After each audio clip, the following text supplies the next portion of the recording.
sender, noise, receiver. Siya ang sender, siya rin ang noise. Kaya yung receiver, hindi maintindihan yung sinasabi niya. But levity aside,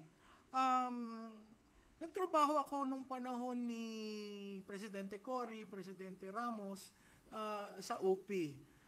At doon ang mga panahon na katangi-tangi ang uri ng pagiging spokesman.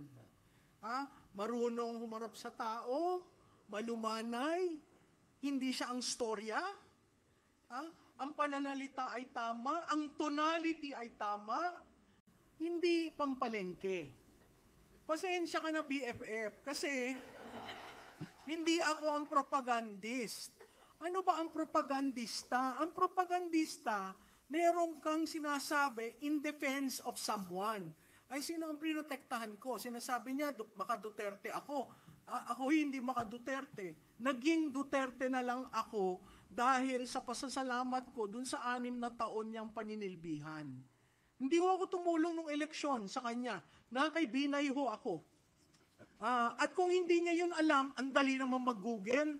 Wag na Google. Ang dali mag-AI. I-type mo yung Malutikia kasi yung huli niyang banat sa akin. So who is Malutikia? Sa tingin ko, yung exchange namin pumasok na sa isip niya. Kumbaga may rent-free ako dito na ang default, ako parati yung sinisisi.